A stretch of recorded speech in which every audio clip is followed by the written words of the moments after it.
Champ. Les deux chaumières étaient côté à côté, au pied d'une colline, proche d'une petite ville de bain. Les deux paysans besognaient dur sur la terre inféconde pour élever tous leurs petits. Chaque ménage en avait 4, devant les deux portes voisines. Toute la marmaille grouillait du matin au soir.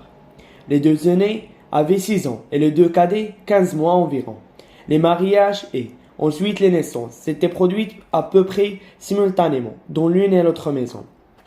Les deux mères distinguaient à peine leurs produits dans le tas, et les deux pères confondaient tout à fait.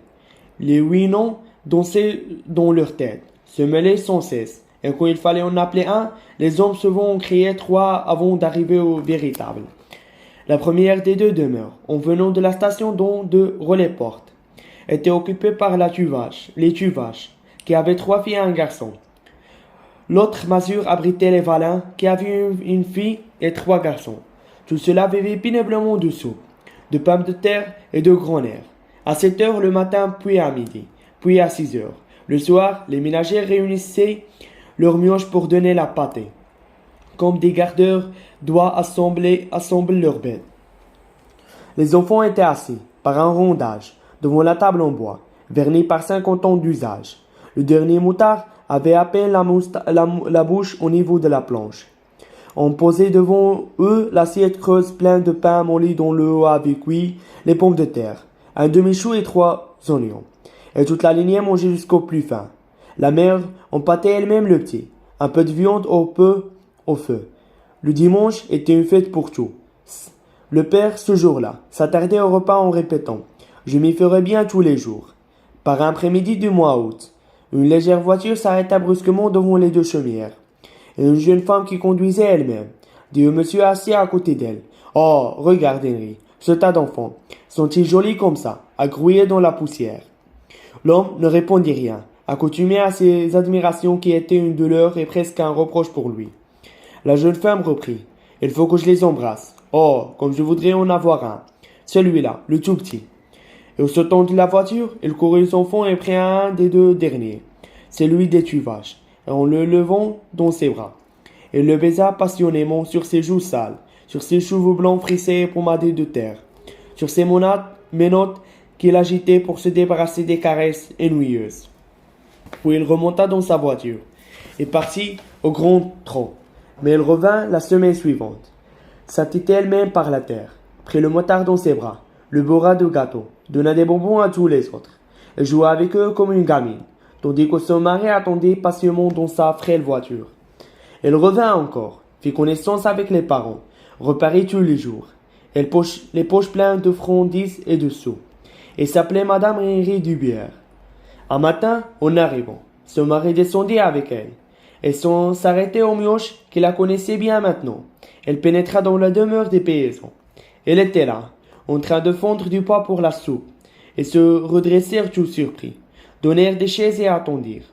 Alors la jeune femme, d'une voix entreoccupée, tremblante, commença. « Mes braves gens, je viens vous trouver parce que je voudrais bien. Je voudrais bien amener avec moi votre petit garçon. » Les compagnards, stupéfaits et sans idée, ne répondirent pas. Elle reprit haleine et continua. « Nous n'avons pas d'enfants, nous sommes seuls, mon mari et moi, nous le garderions. Voulez-vous » La paysanne commençait à comprendre. Elle demanda. « Vous voulez nous prendre Charlot ?»« Eh bien non, pour sûr. » Alors Madame Dubière intervient. « Ma femme, c'est mal expliqué. Nous voulons l'adopter. Mais il reviendra vous voir s'il vous retourne bien. Comme toute porte à le croire. Il sera notre héritier. Si nous n'avions pas à hasard des enfants, il partagerait également avec eux. Mais s'il ne répondait pas à nos soins, nous lui donnerions à sa majorité une somme de 20 000 francs, qui sera immédiatement déposée en son nom chez un notaire. Et comme on a aussi pensé à vous, on vous servira jusqu'à votre mort, une rente de 100 francs par mois. Avez-vous bien compris ?» La fermière s'était élevée, toute furieuse. « Voulez-vous que je vous vendions Charlot ? Ah, mais non, c'est pas de chez sauce qu'on demande à une mère, ça. Ah, mais non, ça serait abomination. » L'homme ne disait rien, grave et réfléchi, mais il approuvait sa femme d'un mouvement continu de la tête.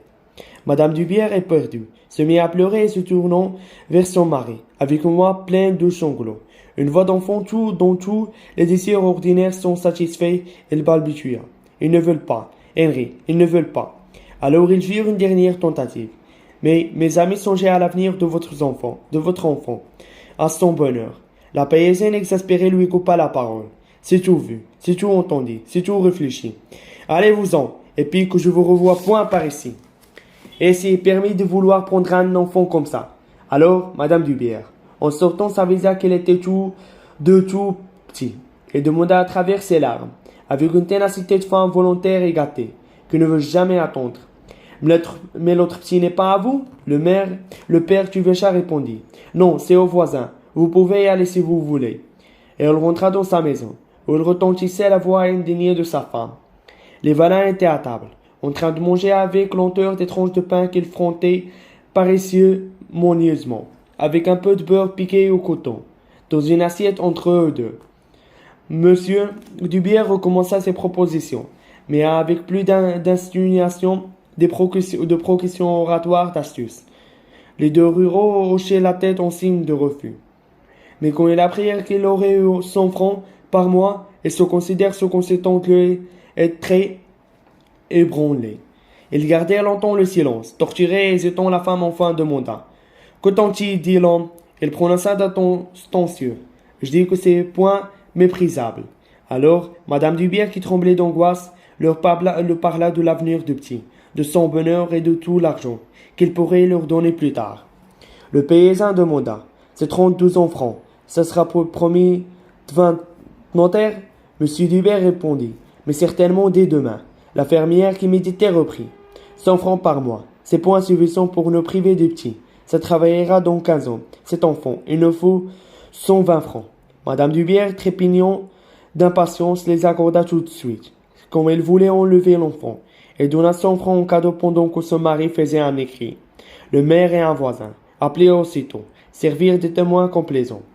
Et le jeune homme, radieuse, emporta le marmot en hurlant, comme on emporte un bibelot désiré d'un magasin. Les chevaux sur leur porte, le regardaient partir mieux sévère, regrettant peut-être le refus. On n'entend plus du tout parler du petit Jean Valin. Les parents, chaque mois, allaient toucher leurs 120 francs chez le notaire.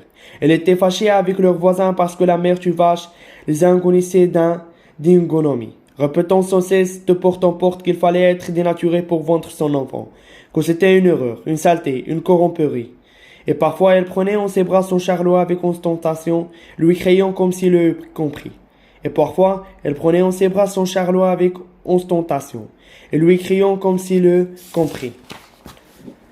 Je t'ai pas vendu, mais je t'ai pas vendu, mon petit. Je vends pas mes enfants, mais je suis pas riche, mais vends pas mes enfants. Et pendant des années et encore des années, ce fut à chaque jour des allusions grossières qui étaient vociférées devant la porte, de façon à entrer dans la maison voisine. La mère Tuvache avait fini par se croire supérieure à toute la contrée parce qu'elle n'avait pas venu Charlot. Et ceux qui parlaient d'elle disaient, c'est bien que c'était engageant, c'est égal, et s'est conduite comme une bonne mère. On l'a cité, et Charlot, qui prenait 18 ans, élevé dans cette idée qu'on lui répétait sans répit, se jugeait lui-même supérieur à ses camarades, parce qu'on ne l'avait pas vendu.